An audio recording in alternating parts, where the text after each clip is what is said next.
दुनिया भर में उथल पुथल मची है, कुछ ना कुछ परेशानी चल रही है, जिसके पीछे का एक मेजर रीजन ग्रहों का गोचर भी है, खासकर राहु केतु का राशि परिवर्तन। आज हम बात करेंगे कि मीन राशि यानी कि पाइसिस राशि के व्यक्तियों के लिए कैसे जाने वाले हैं अगले 18 महीने।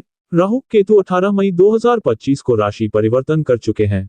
पूरे 18 महीनों के बाद राहु देव मीन राशि से निकलकर यानी कि आपके पहले भाव से निकलकर आप ही की राशि से निकलकर कुंभ राशि में प्रवेश कर चुके हैं, आपके 12वें भाव में प्रवेश कर चुके हैं। वहीं केतु देव कन्या राशि से निकलकर यानी कि आपके सप्तम भाव से निकलकर सिंह राशि में प्रवेश कर चुके हैं, आपके छठे भाव में प्रवेश कर चुके हैं। राहु केतु का राशि परिवर्तन बहुत महत्वपूर्ण होता है, क्योंकि पूरे 18 महीनों के बाद दोनों राशि परिवर्तन करते हैं और पूरे 18 महीने यहीं रहते हैं और इसी के अनुसार आपको फल भी प्रदान करते हैं। इसके साथ साथ मंगल देव इस समय केतु देव के साथ बैठकर दुनिया भर में परेशानी क्रिएट कर रहे हैं। 28 जुलाई तक मंगल देव केतु देव के साथ ही रहेंगे और दुर्घटना के चांसेस बने रहेंगे। इस समय न केवल मीन राशि को बल्कि सभी को ध्यान रखना है, संभल कर रहना है और हनुमान चालीसा का पाठ प्रतिदिन अवश्य करना है। चलिए अब बात करते हैं कि राहु केतु का ये राशि परिवर्तन मीन राशि के व्यक्तियों के जीवन में क्या फल लेकर आ रहा है। दोनों की दृष्टियां भी होती हैं, ये दृष्टि किस भाव पर पड़ेगी और क्या फल आपको मिलेगा, इसके बारे में भी हम इस वीडियो में चर्चा करेंगे। ये वीडियो आपकी चंद्र राशि पर आधारित है। वीडियो के अंत में आपको उपाय भी बताए जाएंगे। अगर आप हमसे अपनी पर्सनलाइज्ड कुंडली पर परामर्श लेना चाहते हैं तो नंबर वीडियो के डिस्क्रिप्शन में है।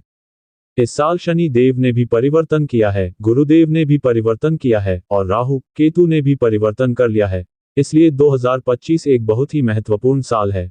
चलिए शुरुआत करते हैं। राहु और केतु दोनों एक साथ ही परिवर्तन करते हैं, क्योंकि दोनों एक ही राक्षस से बने हैं जिसका नाम था स्वरभानु। जब भी राहु ग्रह किसी की भी कुंडली में किसी भी ग्रह के साथ बैठते हैं तो उस ग्रह की पावर को भी ले लेते हैं, और केतु ऐसे ग्रह है जिस ग्रह के साथ बैठते हैं उस ग्रह की पावर को बढ़ा देते हैं।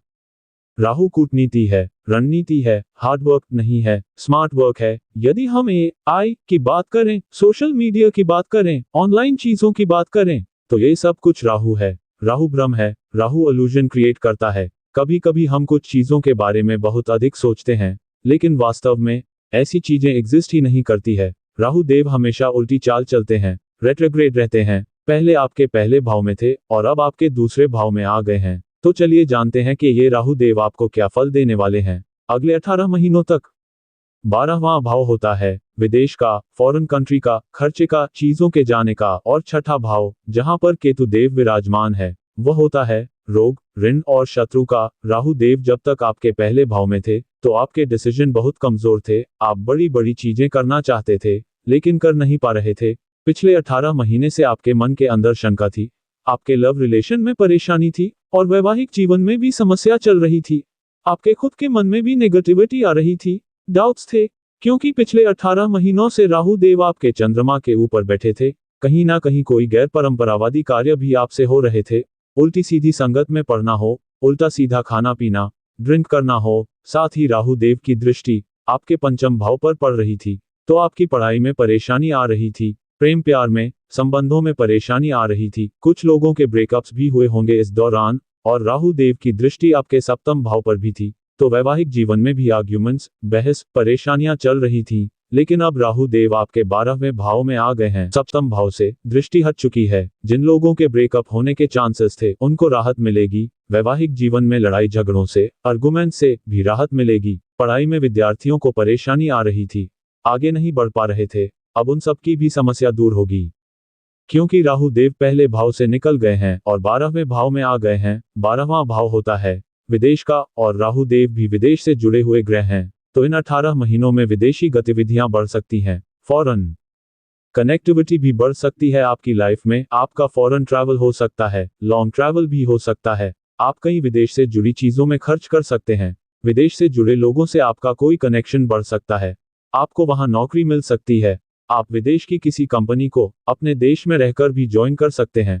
फॉरेन करेंसी से जुड़ा हुआ कोई काम आप कर सकते हैं। 12वां भाव खर्चों का भी होता है, तो इस समय राहु देव आपका किसी न किसी चीज का खर्चा अवश्य करवाएंगे। इस पर थोड़ा कंट्रोल करने की कोशिश करिएगा। वर्किंग प्लेस पर आपको पॉलिटिक्स से थोड़ा बचकर रहना होगा। इस समय आपके आगे पीछे पॉलिटिक्स जरूर चलेगी, उसमें आप इन्वॉल्व मत होइएगा, यह आपके लिए अच्छा नहीं होगा। आप अपने काम से काम रखिएगा, वही आपके लिए अच्छा है।